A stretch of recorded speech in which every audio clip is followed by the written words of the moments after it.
It's a great pleasure to introduce John Attia to you guys. Perhaps some of you haven't met John before, but John, you're regularly preaching every few months here. Fiona always just reckons it's top shelf stuff. She reckons the last one really needed to be a box set. I don't know if we pulled that off. But today you're talking to us from Hebrews chapter 8. And like I was saying to the Dare guys this morning, there's some beautiful stuff in there, all in and around what it means to make a really strong agreement, a covenant. And John's going to be unpacking that. So there'll be some new thoughts there for you. Can I pray for you? Please do.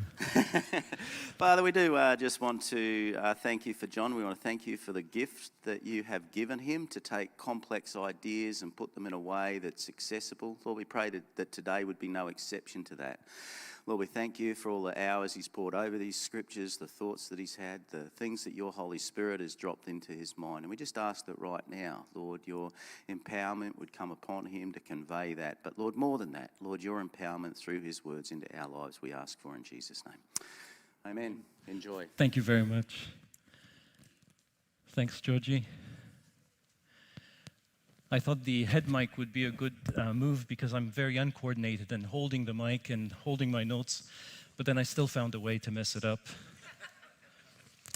So this is actually the 10th installment in our series titled Better.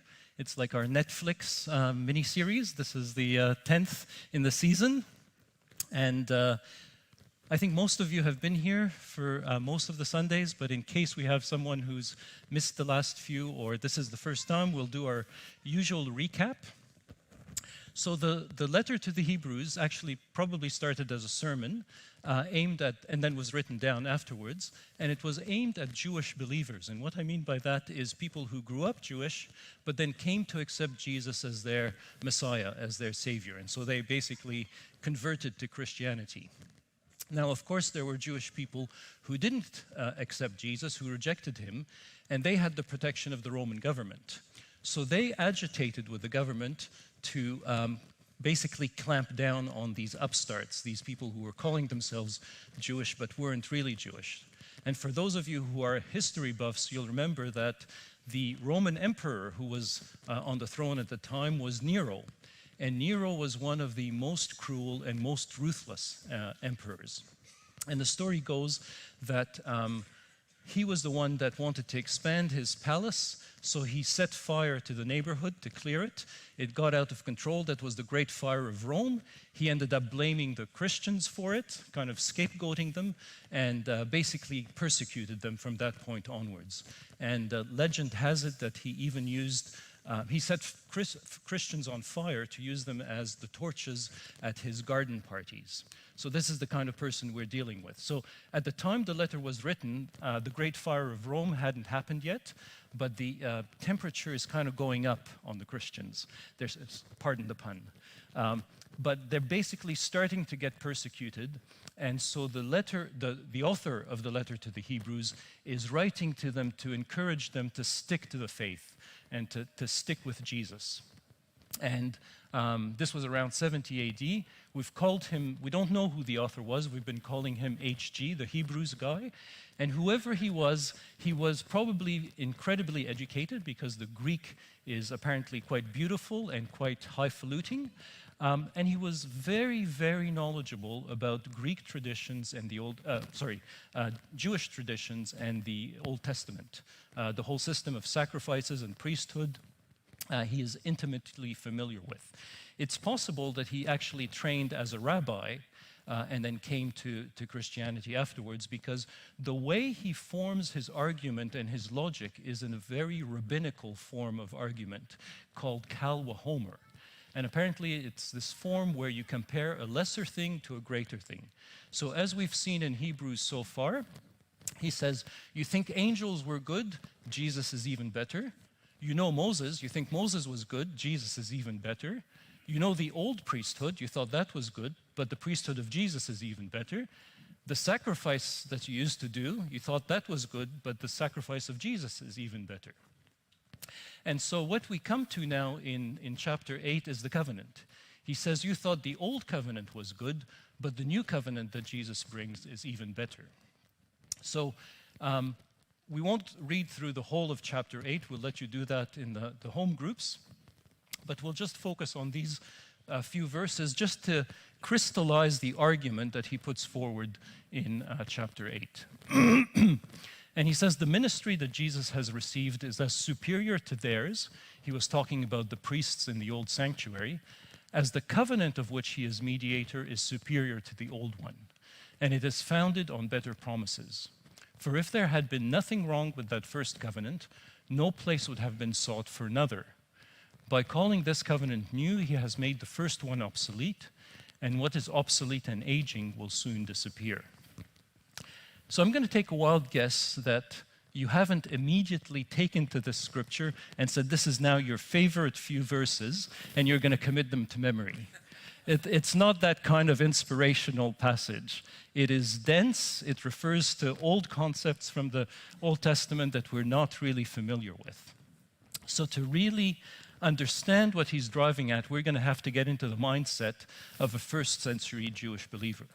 Now, of course, at this point, we could just say, we're Christians, we show up to church, we don't need to be convinced that Jesus is better because we've already accepted him. But I think if you bear with me for the next half hour and we wrap our heads around what these old images refer to, I think we will come away with a richer and fuller vision of who God is and what he's doing. So if you're willing to come on with me on this journey for the next half hour, we'll do a little bit of archaeology, a little bit of history, and hopefully understand these images better. So what we'll do is look at the Old Covenant. Most Jewish believers would have thought about the covenant with Abraham, the covenant with Moses. We'll see that even towards the end of the Old Testament, Jesus, through the prophets, is pointing to a new covenant. We'll look at how Jesus takes up that new covenant, and then what does it mean for us? So this is not going to be just trivia and esoteric stuff to give you a few extra points on the next biblical trivia that you participate in. It hopefully will impact how we live and how we think. So we start with the covenant with Abraham. So just to put things in context, you remember God creates the cosmos, creates Adam and Eve. Adam and Eve disobey him, sin enters into the world, and it all goes to seed after that. One son kills another, Cain kills Abel. Things get so bad that God decides he wants to try again, wipe everything out and start over. So he sends the flood, but he saves Noah and his 3 sons, Shem, Ham, and Japheth, and their extended family, and they basically repopulate the earth. And so 8 generations down in Shem's line, we come to Abraham. So that's where the story fits into the grand theme of what God is doing. And when we meet Abraham, he's first called Abram. His name hasn't changed yet. His name changes from Abram to Abraham when God gives him that covenant. Abram is actually he doesn't even know the Hebrew God. The Bible tells us he's worshiping other gods, and he's somewhere far away in southern Iraq, in the land of Ur. And it's not clear what Abraham does for God to pick him out. It's probably nothing that he deserves. It is just part of God's grace that he picks him. And he makes a covenant with him. Now, covenant is not a word that we normally use day to day, but it is a mutually binding legal agreement. So the best word we can probably use is a contract. God makes a contract with him. He selects him for no apparent reason and makes promises to him. And that covenant has 2 components. The first is a blessing, and the second is some real estate to go with that. So the blessing we read in Genesis 12. He says, I will make you into a great nation, and I will bless you. I will make your name great, and you will be a blessing. I will bless those who bless you, and whoever curses you, I will curse. And all people on earth will be blessed through you. So in case you missed it, it's all about blessing. And that's the main part of the covenant. Almost as an afterthought, God is saying, I will bless you so that you can bless the rest of the world. And almost as an afterthought, there's a second part in there that comes later in Genesis 12 and 15. He says, leave your country and go to the land I will show you, which is the land of Canaan. To your offspring I will give this land. Look up at the heavens and count the stars, and so shall your offspring be. So he makes this covenant that has the 2 parts to it. And so from that point on, thank you, Bruce. I always do this. I drink before I come up, and it never clears the throat.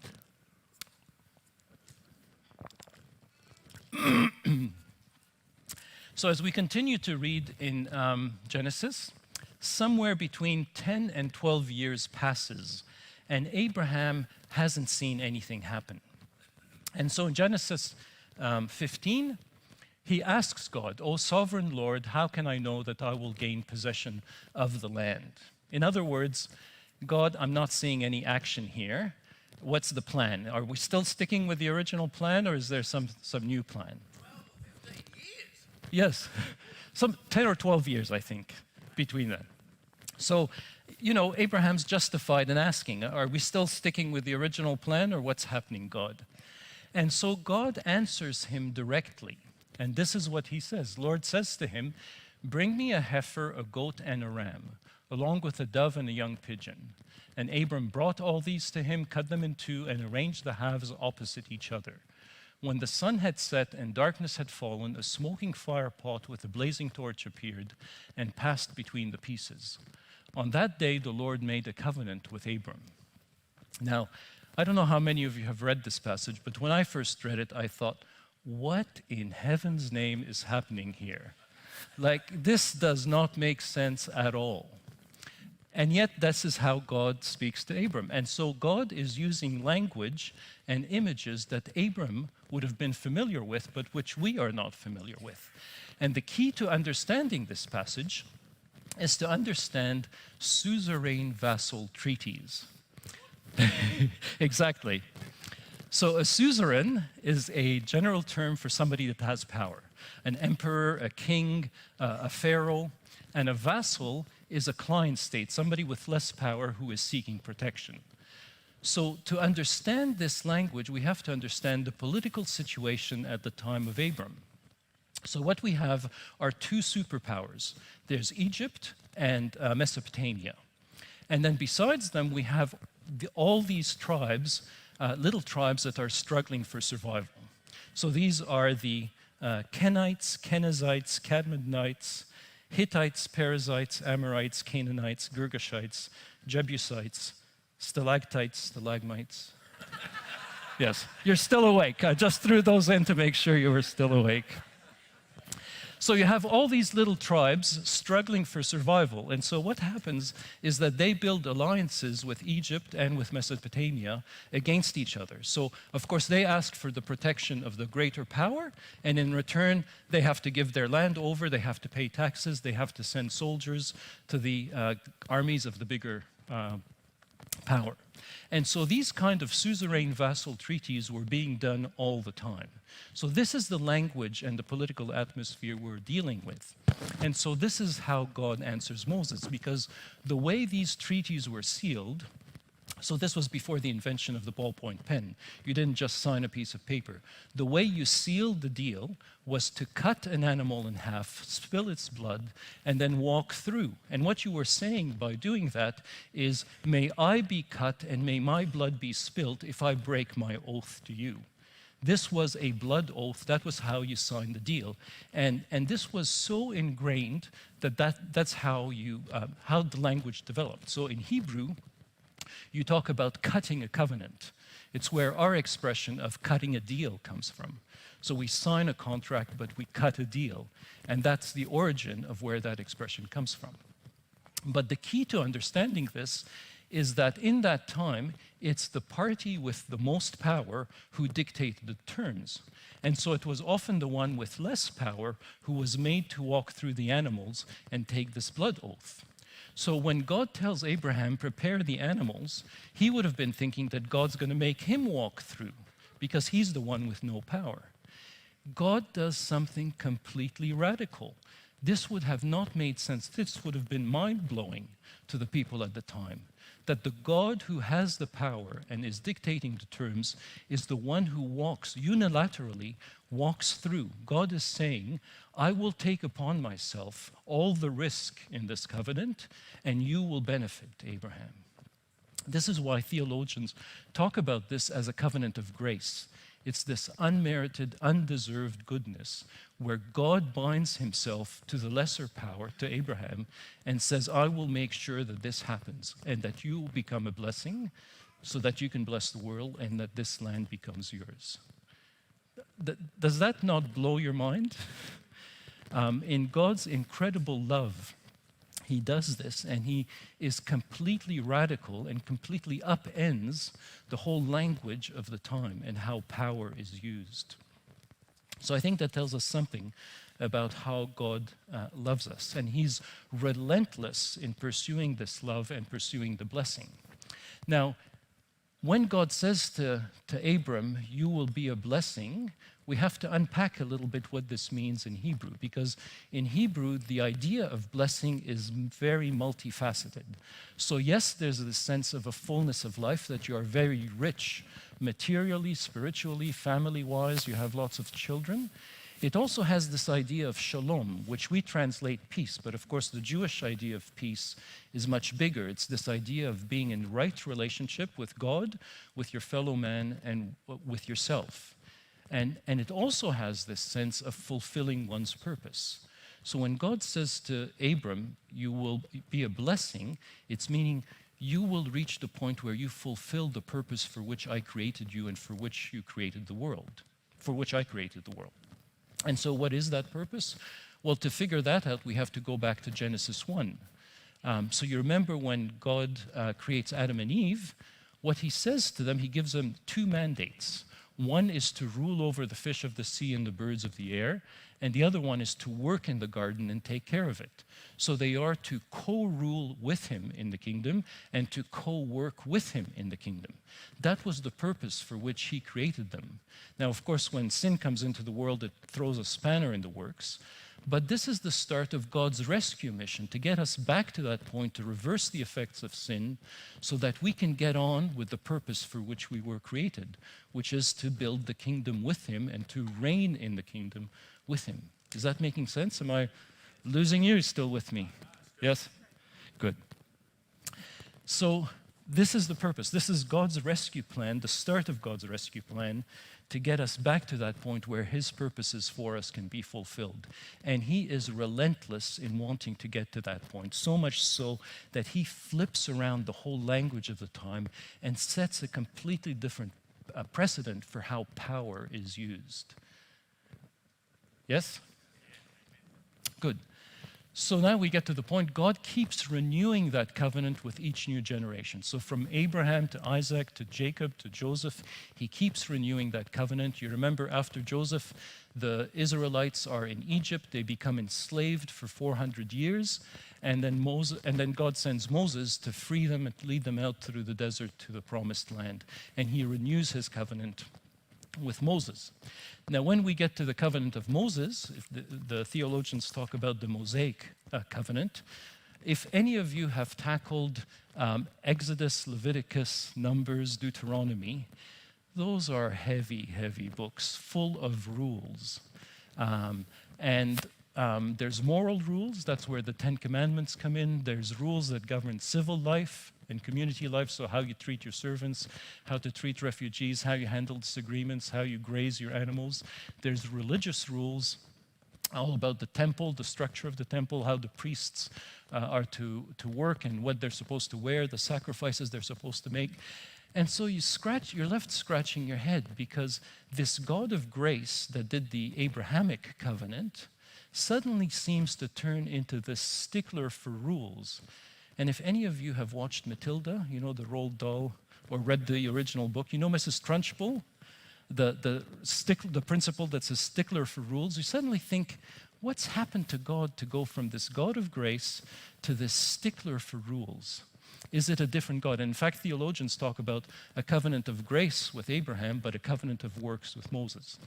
Now, God is God, and so he's consistent throughout. He doesn't change. So how are we to understand this? And I think what is happening is that this covenant with Moses is still grace, because he doesn't say to the Egyptians, first obey my rules, and if you're good enough, then I'll take you out of Egypt. It's out of grace that he first leads them out of Egypt, gives them their freedom. And what I think is happening with all of these rules is remember the Israelites have been in Egypt for 400 years. They have been steeped in pagan tradition, pagan culture, pagan worship, pagan ways of living. And God is taking them out of that and has to teach them a whole new culture. He has to teach them what it means to be separate and holy. And that looks very different. And so to change that culture, you have to start with rules. It's like a child, right? You don't start teaching your baby the vague principles about how to live in life. You teach them rules. You have to go to bed at 7 o'clock. You have to brush your teeth. You have to eat your food. You don't throw your drink out. You know, you have to start with the basic rules. And so I think what is happening here is that these rules are meant to show the Israelites what it means to be separate and holy and to do life and to do worship in a completely different way. Does that make sense? And I think that doesn't shed light on some of the more puzzling rules. So we do read in there things like clean and unclean food. So in case you didn't know, you can't eat giraffe meat, but you can eat crickets. Like, what's that about? You're not supposed to wear clothing woven of two materials. So if any of you are wearing cotton polyester blends, that's a complete no-no. You're not supposed to cut the hair at the sides of your head. So whoever has, what do you call these, sideburns? Yes, you're doing the right thing. So how do we make sense of these rules? And I think part of what's happening here, again, is even if we don't understand what they meant at the time, we can know the effect of them. Because what this means is that when they woke up in the morning and went to shave, they were reminded of what God wanted out of them. When they went for breakfast, they were reminded of what God wanted in what they ate. They went to get dressed, they were reminded of God. They went out to graze their animals, they were reminded of God. It means that every aspect of your life was lived in consciousness of the fact that God had set you apart and made you different from all the surrounding cultures. So this tells us, this was a culture in Egypt where what counted was the 1 hour of your week where you went to the temple and did the sacrifice. What God is teaching them here is every moment of your daily life is important. Every moment of your daily life is holy, and God is interested in that. Is that starting to make sense? Good. So, of course, this is what God is trying to instill. Unfortunately, as my kids would say, the rest of the Old Testament is an epic fail. So it's the story of how the Israelites keep falling short of what God wants of them. They keep breaking all of these commandments. They can't follow the rules. They don't understand the principles behind them, and it just falls completely short. So what happens as we read the Old Testament is God uses the prophets to start to indicate that things will change. There is a new covenant coming. And the passage in Jeremiah here is actually quoted in Hebrews chapter 8 that we're looking at today. And he says, "The time is coming, declares the Lord, when I will make a new covenant with the house of Israel. It will not be like the covenant I made with their forefathers. I will put my laws in their minds and write them on their hearts. I will be their God and they will be my people." So even as the Old Testament closes, we start to see that God is letting them know that the new covenant is on its way. So at this point you might think, well, if God is God, he would know that the Israelites would fail in the Old Covenant. So why start with the Old Covenant? Why not just start with the New Covenant? Why not just start with Jesus? Why go through all this rigmarole? And again, I think the analogy of a child makes sense. So the Israelites were babies in the faith. And you don't send your baby to university. You first send them to kindy, to primary school, to secondary school, so that they can learn the skills they need and the concepts they need when they hit university. And I think this is the same thing again. God is preparing the Israelites. He's introducing the ideas of what it means to be holy, what it means to have sacrifice, what it means to redeem, what it means to pray. So that when Jesus comes, they can finally understand how those things are fulfilled and completed. I think if Jesus had come right from the start, they were so paganized that Jesus would not have made any sense to them. I'm just guessing, but this is the logic that I think God is following. So of course God would have known that the Israelites would fail at this, but what he has done is start to instill all the vocabulary and the concepts and the frameworks that we need to understand how it is that Jesus fulfills this for us. And so when Jesus comes, he takes up this language of the new covenant, and it's particularly at the Last Supper. We read in Luke 22, he took the bread, gave thanks, and broke it, and gave it to them, saying, "This is my body given for you. Do this in remembrance of me." In the same way, after the supper, he took the cup, saying, "This cup is the new covenant in my blood, which is poured out for you." So what we see is that Jesus, this is the first time Jesus actually takes up this language of a new covenant. And it's worth thinking about this transition from the old to the new covenant, because didn't Jesus himself stick up for the old covenant? We read in Matthew 5, "Do not think that I have come to abolish the law or the prophets. I have not come to abolish them, but to fulfill them." So how can Jesus on the one hand say he's bringing in the new covenant and yet uphold the old covenant? And I think this is perhaps where the image of having a mortgage is familiar. I think probably most of us have had a mortgage. If we're lucky enough to have paid it off, we will have had one in the past. And so you know that when you have a mortgage, you can't just wake up one morning and say, "Well, I don't feel like paying it anymore. I'm just going to let the bank know that I'm suspending it." You know, you can't, it would be lovely to do that, but it doesn't work that way. An agreement is a contract, a covenant is a covenant. And so the only way you can get out of a mortgage is either you finish paying it off and you own the house, or you default on the mortgage and you pay the penalty. And so what Jesus has done here, you remember this image in Abraham of God walking through the cut animals. God said, "May my body be cut and may my blood be spilt if I break this covenant for you." And so what we have here in Jesus, looking ahead to the crucifixion in the Last Supper, is Jesus is thinking about when his body will be cut and his blood will be spilt. Jesus is paying the penalty of the old covenant in order to bring it to an end and starting the new covenant. Is that making sense? So it isn't that the old covenant is just removed and can just be suspended. We can't do that. We have to fulfill the terms of it. And so Jesus fulfills the terms of that old covenant. He pays the penalty to make way for the new covenant that is coming. And in the same way that the old covenant used the language of a suzerain vassal treaty, the new covenant takes the language of a parity or kinship treaty. So what that means is, you remember the old suzerain vassal treaty was a power imbalance. It was a superpower and a client state, a lesser power state. In a parity or kinship treaty, this was a treaty between equals or between family members.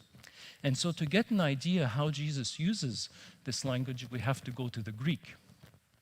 The Greek has two words for covenant, one of which is syntheke, which is the normal everyday word for a legal contract.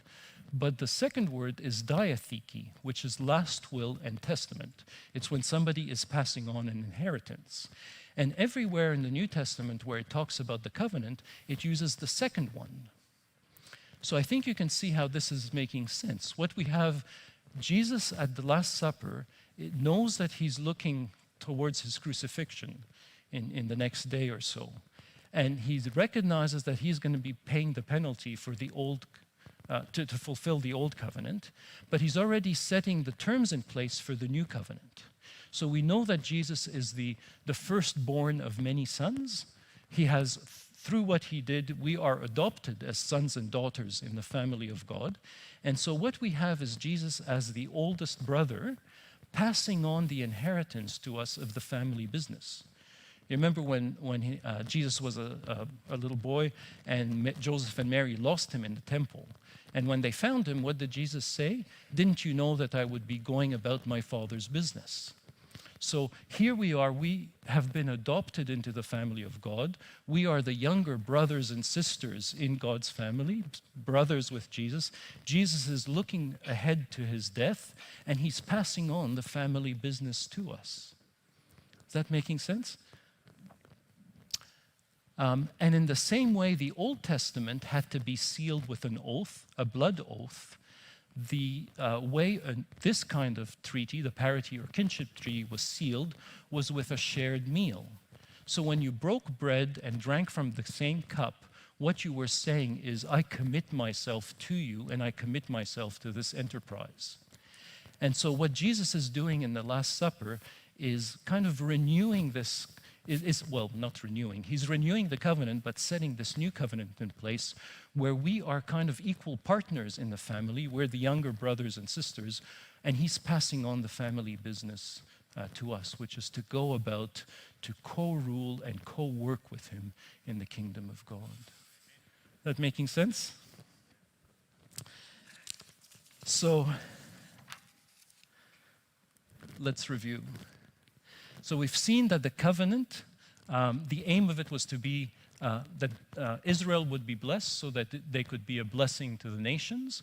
We saw that that idea of blessing not only includes being materially rich, spiritually rich, rich family-wise, not only to be shalom, to be in right relationship with God, with each other, with ourselves, but it is really the start of God's rescue plan for us. It's so that getting us back to that point where we can fulfill the purposes for which he created us.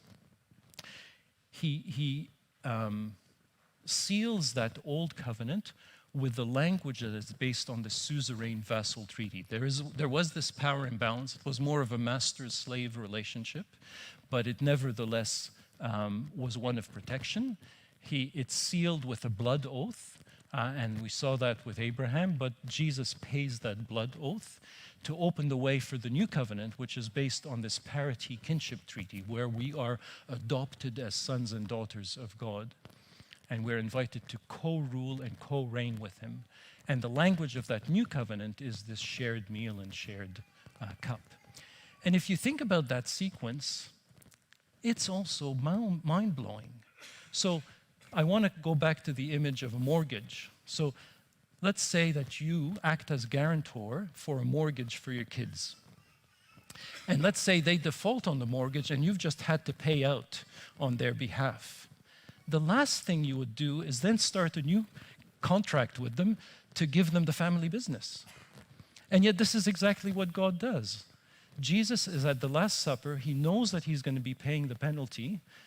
He's going to be shedding his blood to bring the old covenant to an end. He's paying the penalty on our behalf. But even before he's done that, he's already offering us and upping the ante on another contract, on another covenant, where he invites us into the family business. That's dangerous and reckless, isn't it?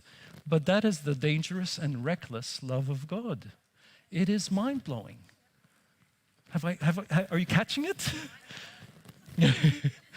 So this is what he invites us to, and it is no wonder then that the writer of Hebrews says, you know, Jesus is better.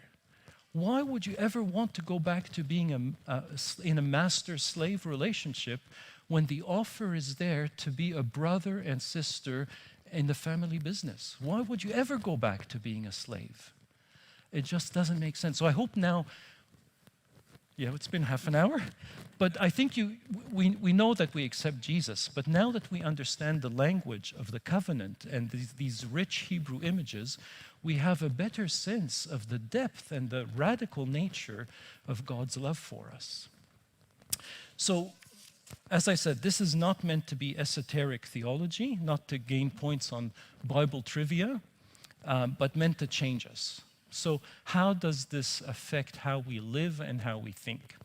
And I want to talk about three potential ways. One is what it tells us about spiritual dynamics, what it tells us about a spiritual perspective, and what it tells us about our spiritual identity. So we saw that when God flips the whole language of the blood oath, he is for us in a way that is mind-blowing. His rescue plan is relentless, and he pursues us with such ardent love. And I think that really changes how we think about things. Often in Protestant circles, we often ask each other, when did you make your decision for God? When did you choose to let God into your life? And yes, in a sense, it is our free will, and we have to make that decision. But it's not us choosing God. God has chosen us long before we ever chose him. He is the one that is relentlessly moving towards us to allow us to respond to him. So God is the one who initiates. That's the spiritual dynamics. Then the spiritual perspective. I think if we look at this story, all of Western civilization is a short detour to getting us back on track in God's plan.